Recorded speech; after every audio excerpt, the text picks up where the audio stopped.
Hi, this is Eric Creed, Fire Commissioner here on Camino Island, and I am going to be reading Otis and the Tornado. Life was calm on the farm where the friendly little tractor named Otis lived. It was summer, the sun shined bright, the birds chirped, and after all the work was done, Otis and his friend, the little calf, liked to play. They would gather their farm friends for a game of follow the leader. They'd take turns being the leader as they marched along. Otis would first puttedly, followed by the little calf, who would then bound ahead, bawling all the while. Soon the horse would trot to the lead with a neigh, neigh, and his hoofs clip-clopped and clip-clopped.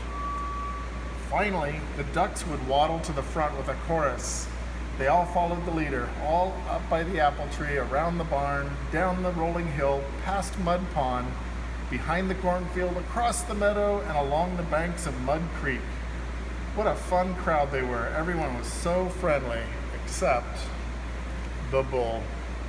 The bull was nobody's friend. When he was not in his pen, he was kept in a pasture all by himself. It's pretty mean. If any of the other farm animals got close, the bull would stand at the fence and snort and snarl and huff hot air. Suddenly with a burst, he would run back and forth along the fence. Then he would stop and glare at them like a statue, never moving a muscle except to flare his nostrils. The bull did not like anyone, and everyone was afraid of him. Once Otis tried to make friends with the bull. He took him a shiny red apple from the apple tree and invited him to play, but the bull snorted and snarled and glared at Otis. Then he stomped his hooves in the dirt and charged. The bull slammed into the fence just inches away from where Otis stood. From that day on, Otis stayed clear of the bull altogether. One day, the farm skies began to swirl and turn dark. The winds blew and the rain came down. The animals in the barn grew restless and jittery. The skies tumbled and turned and turned and tumbled. Otis didn't mind the rain, but there was something different about this storm that he could feel deep down in his pipes. All at once, the wind stopped blowing, not even a breeze, and the rain disappeared. The sky turned a strange shade of green, and the farm fell completely still. The only sound Otis heard as he puffed towards the barn was the farmer shouting in the distance, "It's coming fast, get down to the cellar."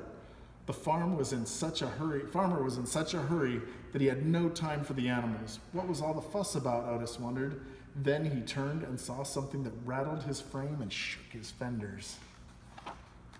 A tornado. It's over here, coming at you.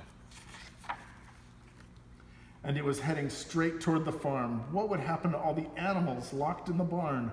Otis sprung into action. He nudged the latch of the little calf's stall until the door swung open.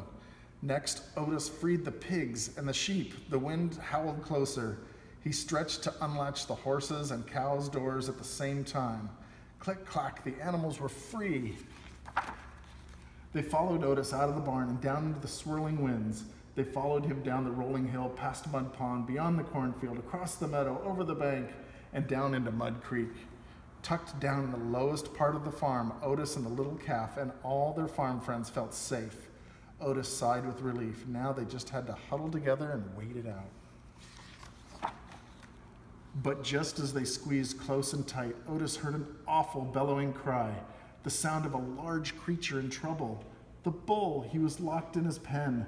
From the safety of Mud Creek, Otis saw the tornado speeding in the terrified animal's direction. Not acting as tough now. Lightning crashed, the tornado howled, the bull screamed, and in a flash, Otis was gone.